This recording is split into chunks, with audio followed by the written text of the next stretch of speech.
Bonjour à tous, aujourd'hui on va passer au chapitre 21. Bon, je peux pas diminuer plus, ça va être comme ça, désolé.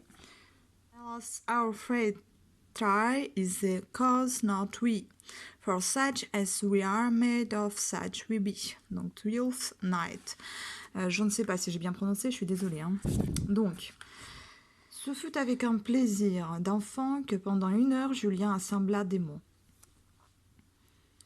Comme il sortait de sa chambre, il rencontra ses élèves et leur mère. Elle prit la lettre avec une simplicité et un courage dont le calme l'effraya.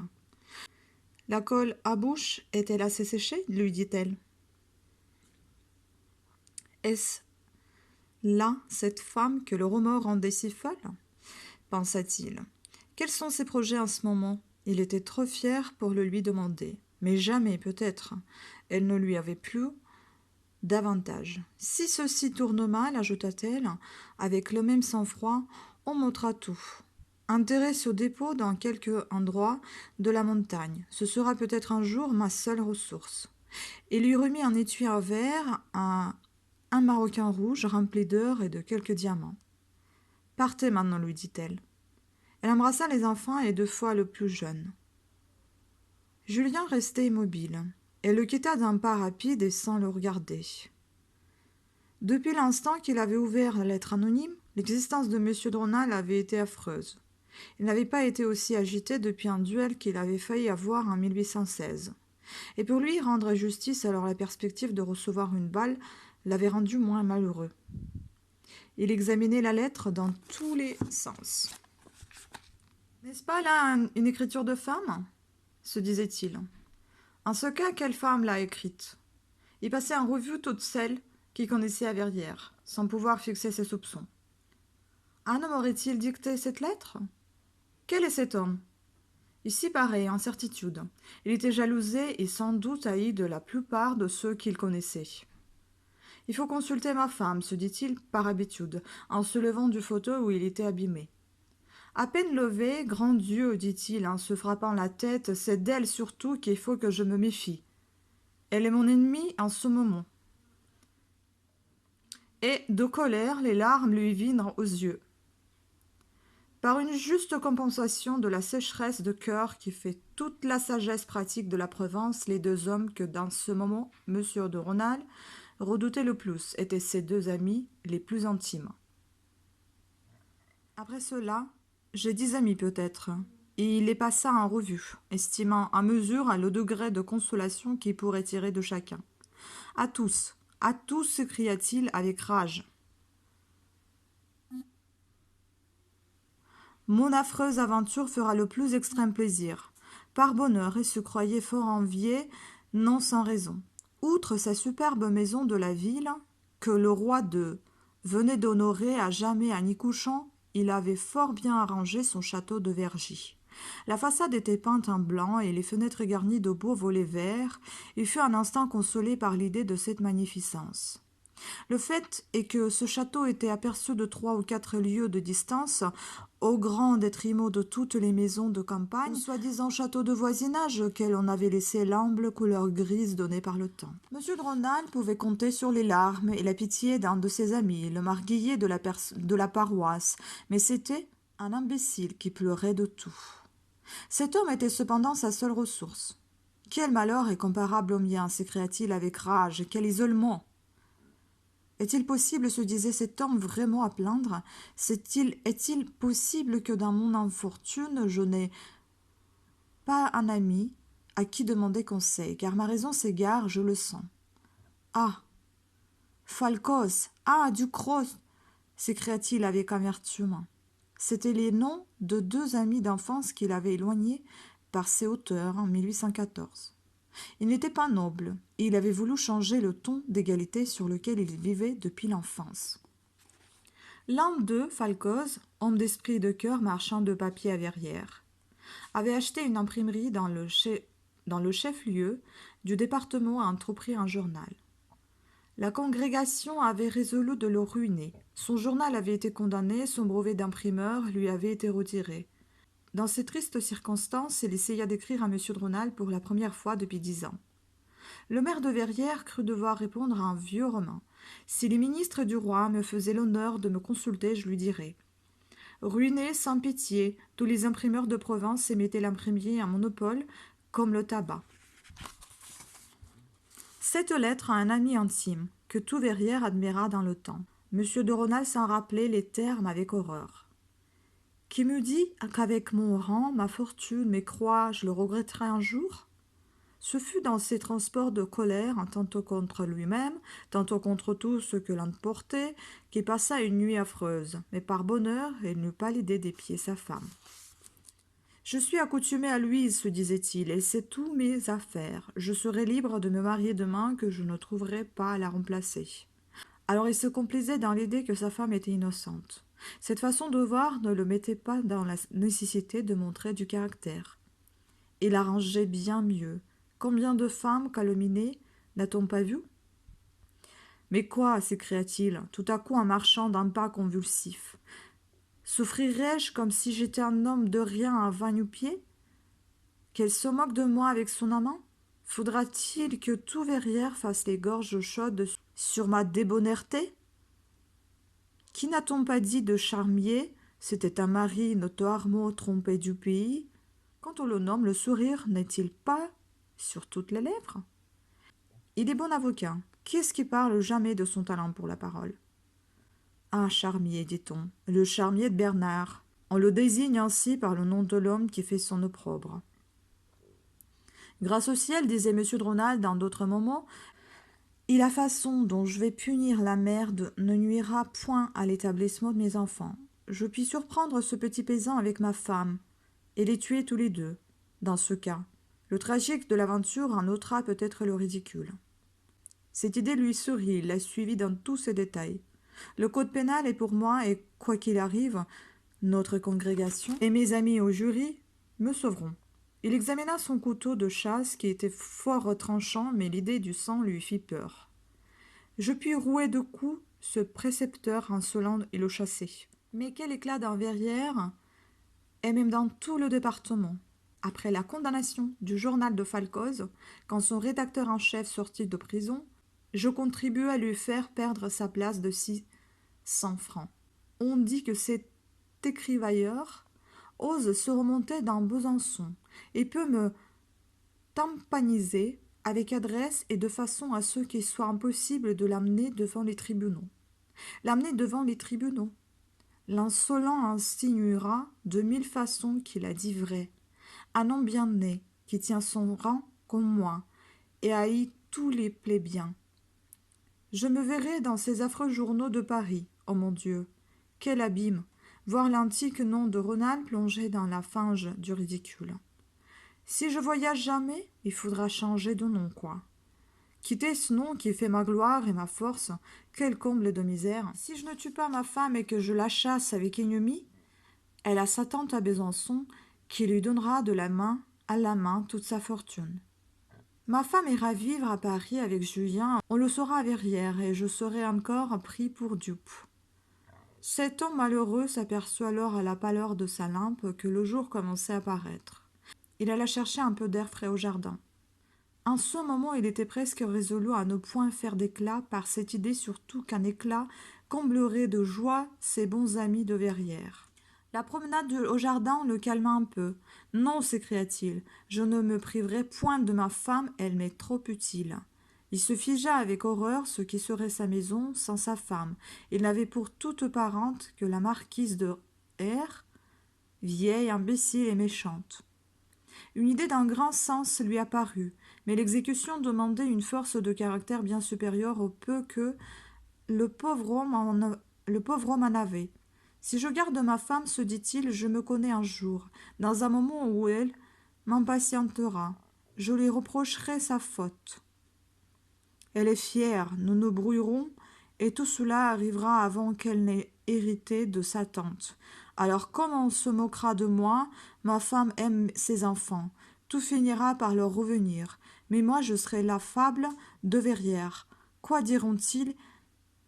Il n'a pas su même se venger de sa femme. Ne vaudrait-il pas mieux m'en tenir au soupçon et ne rien vérifier? Alors je me lie les mains. Je ne puis, par la suite, lui rien reprocher. Un instant après, M. de Rênal, repris par la vanité, blessé, se rappelait laborieusement tous les moyens cités au billard, du casino au cercle noble de Verrières, quand quelque beau parleur interrompt la poule pour s'égayer aux dépens d'un mari trompé. Combien, en cet instant, ces plaisanteries lui paraissaient cruelles. Dieu, que ma femme n'est-elle morte? Alors je serai inattaquable au ridicule. Que ne suis-je veuf? J'irai passer 6 mois à Paris dans les meilleures sociétés. Après ce moment de bonheur donné par l'idée de veuvage, son imagination a revu un moyen de s'assurer de la vérité. Reprendrait-il à minuit, après que tout le monde serait couché, une légère couche de son devant la porte de la chambre de Julien? Le lendemain matin, au jour, il verrait l'impression des pas. Mais ce moyen ne vaut rien, s'écria-t-il. Tout à coup, avec rage, cette coquine d'Élisa s'en apercevait et l'on saurait bientôt dans la maison que je suis jaloux. Dans un autre conte fait, au casino, un mari s'était assuré de sa mésaventure en attachant avec un peu de cire un cheveu qui fermait comme un scellé la porte de sa femme et celle du galant. Après tant d'heures d'incertitude, ce moyen d'éclaircir son sort lui semblait décidément le meilleur. Il songeait à s'en servir lorsqu'au détour d'une allée, il rencontra cette femme qu'il eût voulu voir morte. Elle revenait du village. Elle était allée entendre la messe dans l'église de Vergy. Une tradition fort incertaine aux yeux du froid philosophe, mais à laquelle elle a ajouté foi, prétend que la petite église dont se sert aujourd'hui, elle était la chapelle du château du sire de Vergy. Cette idée obséda madame de Rênal tout le temps qu'elle comptait passer à prier dans cette église. Elle se figurait sans cesse son mari tuant à Julien la chasse, comme par accident, et ensuite le soir lui faisait manger son cœur. Mon sort, se dit-elle, dépend de ce qu'il va penser en m'écoutant. Après ce quart d'heure fatal, peut-être ne trouverai-je plus l'occasion de lui parler. Ce n'est pas un être sage et dirigé par la raison.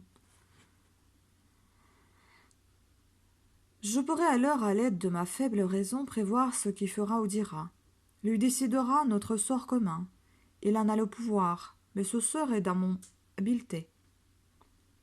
Dans l'art de diriger les idées de ce fantasque, que sa colère rend aveugle et empêche de voir la moitié des choses. Grand Dieu! Il me faut du talent, du sang-froid, où les prendre. Elle retrouva le calme comme par enchantement en entrant au jardin et voyant le loin son mari. Ses cheveux et ses habits en désordre annonçaient qu'il n'avait pas dormi. Elle lui remit une lettre cachetée, mais repliée. Lui, sans l'ouvrir, regardait sa femme avec des yeux fous. « Voici une abomination, lui dit-elle. Qu'un homme de mauvaise mine, qui prétend vous connaître et vous devoir de la reconnaissance, m'a remise comme je passais derrière le jardin du notaire. J'exige une chose de vous, c'est que vous renvoyiez à ses parents et sans délai ce monsieur Julien. » Madame de Rênal se hâta de dire ce mot, peut-être un peu avant le moment pour se débarrasser de l'affreuse perspective d'avoir à le dire. « J'exige une chose de vous, c'est que vous renvoyiez à ses parents et sans délai ce monsieur Julien. » Madame de Rênal se hâta de dire ce mot, peut-être un peu avant le moment pour se débarrasser de l'affreuse perspective d'avoir à le dire. Et fut saisie de joie en voyant celle qu'elle causait à son mari. À la fixité du regard qu'il attachait sur elle, elle comprit que Julien avait deviné juste. Au lieu de s'affliger de ce malheur fort réel, quel génie, pensa-t-elle, quel tact parfait, et dans un jeune homme encore sans aucune expérience. À quoi n'arrivera-t-il pas par la suite? Hélas, alors ses succès feront qu'il m'oubliera. Ce petit acte d'admiration pour l'homme qu'elle adorait la remit tout à fait de son trouble. Elle s'applaudit de sa démarche. « Je n'ai pas été indigne de Julien, se dit-elle, avec une douce et intime volupté. Sans dire un mot de peur de s'engager, M. de Rênal examinait la seconde lettre anonyme composée, si le lecteur s'en souvient, des mots imprimés collés sur un papier tirant sur le bleu. « On se moque de moi de toutes les façons, se disait M. de Rênal accablé de fatigue. Encore de nouvelles insultes à examiner, et toujours à cause de ma femme. Il fut sur le point de de l'accabler des injures les plus grossières. La perspective de l'héritage de Besançon l'arrêta à grande peine. Dévoré du besoin de s'en prendre à quelque chose, il chiffonna le papier de cette seconde lettre anonyme et se mit à se promener à grands pas. Il avait besoin de s'éloigner de sa femme. Quelques instants après, il revint près d'elle et plus tranquille. Il s'agit de prendre un parti et de renvoyer Julien, lui dit-elle aussitôt. Ce n'est après tout que le fils d'un ouvrier. Vous le dédommagerez par quelques écus. Et d'ailleurs, il est savant et trouvera facilement à se placer, par exemple, chez M. Valnon ou chez les sous-préfets de Maugiron qui ont des enfants. Ainsi, vous ne lui ferez point de tort. Vous parlez là comme une sotte que vous êtes, s'écria M. de Rênal d'une voix terrible. Quel bon sens peut-on espérer d'une femme? Jamais vous ne prêtez attention à ce qui est raisonnable. Comment sauriez-vous quelque chose? Votre nonchalance, votre paresse ne vous donnent d'activité que pour la chasse aux papillons. Être faible et que nous sommes malheureux d'avoir dans nos familles. Madame de Rênal le laissait dire. Et il dit longtemps. Il passait sa colère, c'est le mot du pays. Monsieur, lui, répondit-elle, enfin, je parle comme une femme outragée dans son honneur, c'est-à-dire dans ce qu'elle a de plus précieux. Madame de Rênal eut un sang-froid inaltérable pendant toute cette pénible conversation de laquelle dépendait la possibilité de vivre encore sous le même toit avec Julien. Elle cherchait des idées qu'elle croyait les plus propres à guider la colère aveugle de son mari. Elle avait été insensible à toutes les réflexions injurieuses qu'il lui avait adressées, elle ne les écoutait pas. Elle songeait alors à Julien. Serait-il content de moi? Ce petit paysan que nous avons comblé de prévenances et même de cadeaux, peut être innocent, dit-elle enfin, mais il n'en est pas moins l'occasion du premier affront que je reçois. Monsieur, quand j'ai lu ce papier abominable, je me suis promis que lui ou moi sortirions de votre maison. Voulez-vous faire un esclandre pour me déshonorer, et vous aussi? Vous faites bouillir du lait à bien des gens dans Verrières. Il est vrai, on envie généralement l'état de prospérité où la sagesse de votre administration a su placer vous. Votre famille est la ville. Eh bien, je vais engager Julien à vous demander un congé pour aller passer un mois chez ce marchand. C'est chez ce marchand de bois de la montagne, digne ami de ce petit ouvrier. Gardez-vous d'agir, reprit M. de Rênal avec assez de tranquillité. Ce que j'exige avant tout, c'est que vous ne lui parlez pas. Vous y mettriez de la colère, et me débrouillerez avec lui, vous savez combien ce petit monsieur est sur l'œil. Ce jeune homme n'a point de tact, reprit madame de Rênal. Il peut être savant, vous vous y connaissez, mais ce n'est au fond qu'un véritable paysan. Pour moi, je n'en ai jamais eu bonne idée depuis qu'il a refusé d'épouser Élisa. C'était une fortune assurée, et cela sous prétexte que quelquefois, en secret, elle fait des visites à M. Valnon. Ah, dit M. de Rênal, élevant le sourcil d'une façon démesurée. Quoi, Julien vous a dit cela? Non, pas précisément. Il m'a toujours parlé de la vocation qu'il appelle au saint ministère. Mais croyez-moi, la première vocation pour ces petits gens, c'est d'avoir du pain. Il me faisait assez entendre qu'il n'ignorait pas ses visites secrètes.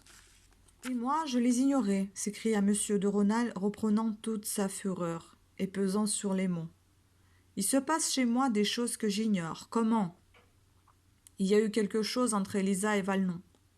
Eh, c'est de l'histoire ancienne, mon cher ami, dit madame de Rênal en riant, et peut-être il ne s'est point passé de mal.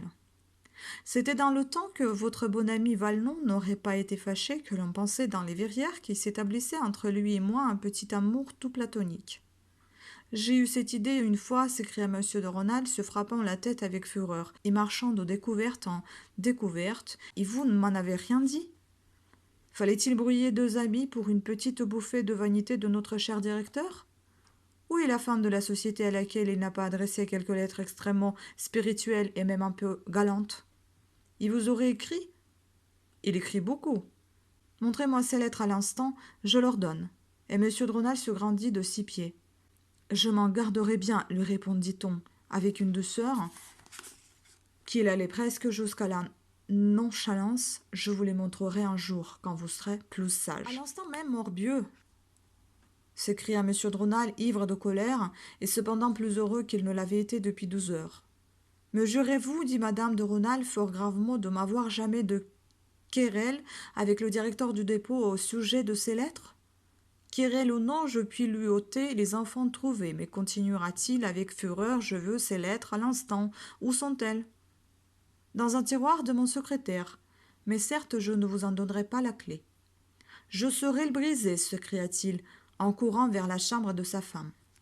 Il brisa en effet avec un pal de fer un précieux secrétaire d'acajou ronceux venu de Paris, qui frottait souvent avec le plan de son habit, quand il croyait y apercevoir quelques taches.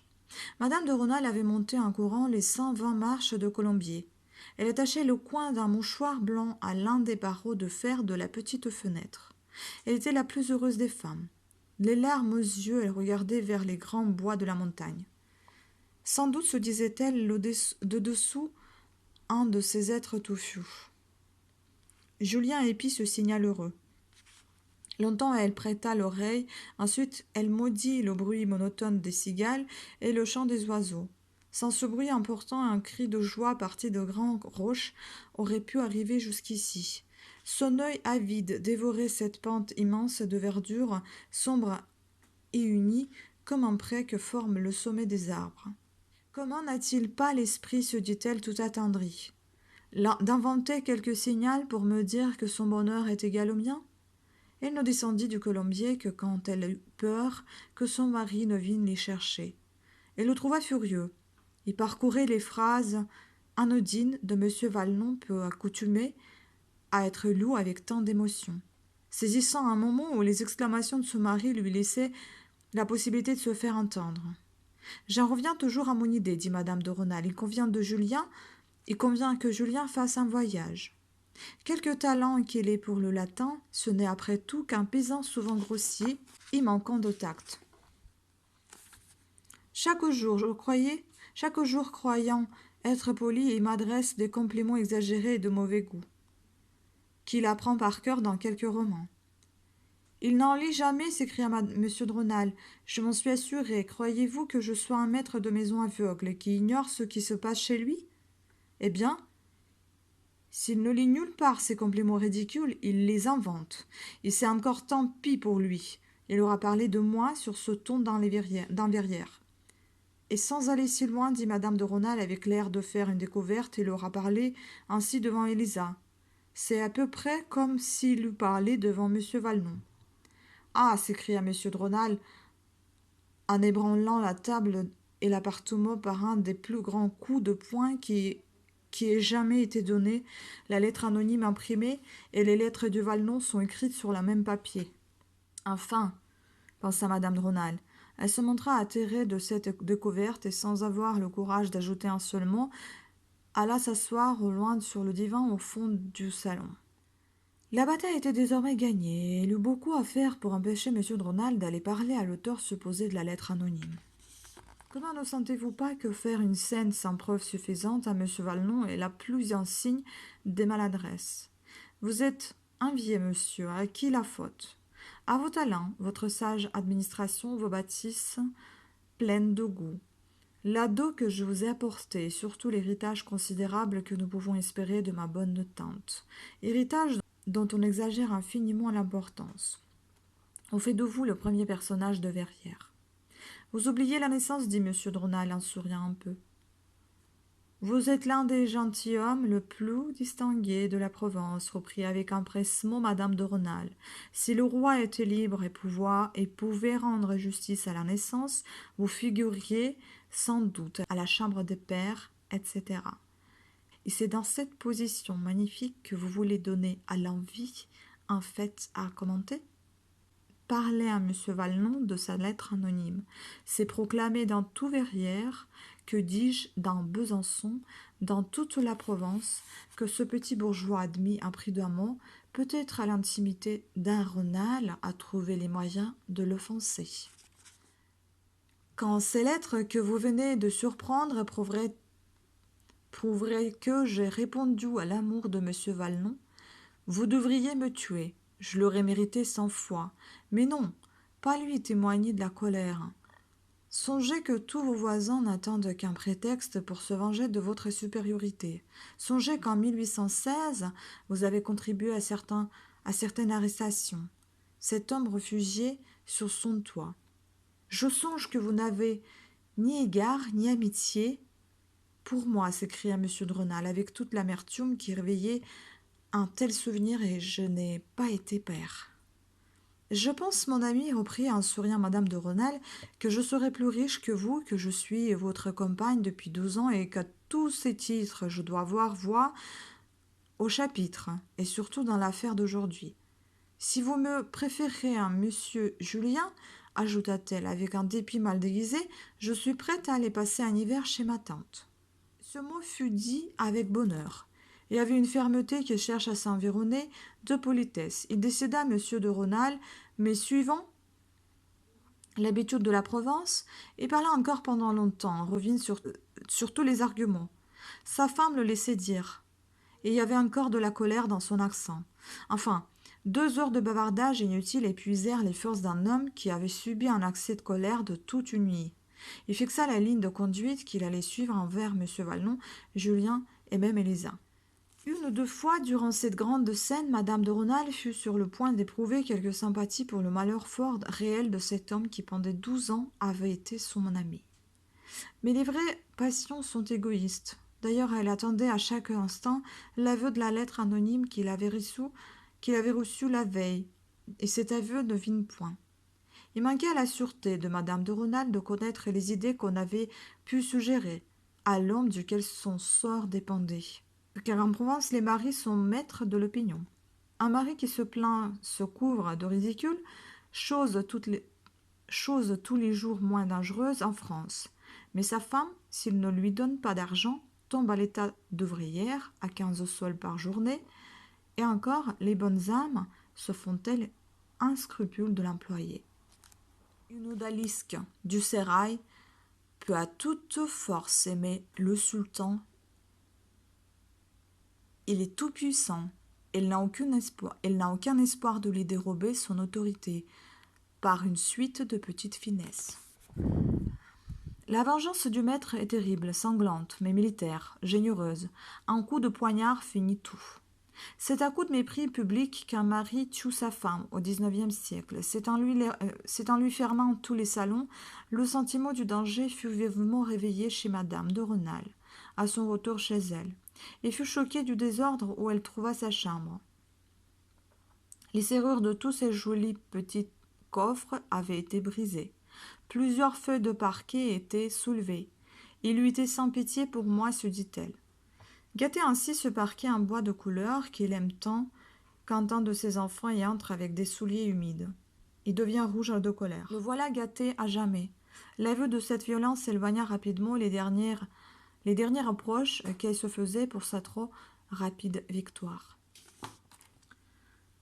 Un peu avant la cloche du dîner, Julien rentra avec les enfants. Au dessert, quand les domestiques se furent retirés, madame de Rênal lui dit fort sèchement: Vous m'avez témoigné le désir d'aller passer une quinzaine de jours à Verrières, monsieur de Rênal. Monsieur de Rênal veut bien vous accorder un congé. Vous pouvez partir quand bon vous semblera, mais pour que les enfants ne perdent pas leur temps, chaque jour on vous enverra leur thème, que vous corrigerez. Certainement, ajouta M. de Rênal, d'un ton fort aigre, je ne vous accorderai pas plus d'une semaine. Julien trouva sur sa physionomie l'inquiétude d'un homme profondément tourmenté. Il ne s'est pas encore arrêté un parti, dit-il à son ami pendant l'instant de solitude qu'il eut au salon. Madame de Rênal lui conta rapidement tout ce qu'elle avait fait depuis le matin. À cette nuit, les détails, ajouta-t-elle en riant. Perversité de femme, pensa Julien. Quel plaisir, quel instinct les porte à nous tromper. Je vous trouve à la fois éclairé et aveuglé par votre amour, lui dit-il avec quelque froideur. Votre conduite d'aujourd'hui est admirable. Mais y a-t-il de la prudence à essayer de nous voir ce soir? Cette maison n'est pavée d'ennemis. Songez à la haine passionnée qui les a pour moi. Cette haine ressemble beaucoup à de l'indifférence passionnée que vous auriez pour moi. Même indifférent, je dois vous sauver Même indifférent, je dois vous sauver d'un péril où je vous ai plongé. Si le hasard veut que monsieur de Rênal parle à Elisa, d'un mot, elle peut tout lui apprendre. Pourquoi ne se cacherait-il pas près de ma chambre, bien armé? Quoi? Pas même du courage, dit madame de Rênal avec toute la hauteur d'une fille noble. Je ne m'abaisserai jamais à parler de mon courage, dit froidement Julien. C'est une bassesse que le monde juge sur les faits. Mais ajouta-t-il en lui prenant la main, vous ne concevez pas combien je vous suis attaché et quelle est ma joie de pouvoir prendre congé de vous avant cette cruelle absence. Voilà, nous avons terminé ce chapitre. La prochaine fois, on va continuer un ou deux chapitres, je ne sais pas encore. Ça dépendra du nombre de pages qui contiennent, puisque vous voyez très bien qu'un seul chapitre d'une dizaine de pages, je crois, ou une quinzaine de pages, est assez long. Parce qu'il faut lire bien comme il faut. Et bon, bien évidemment, je fais aussi des fautes que je corrige par la suite et j'espère que vous ne les entendez pas trop. Voilà, sur ce, merci de votre attention et à la prochaine fois. Ciao!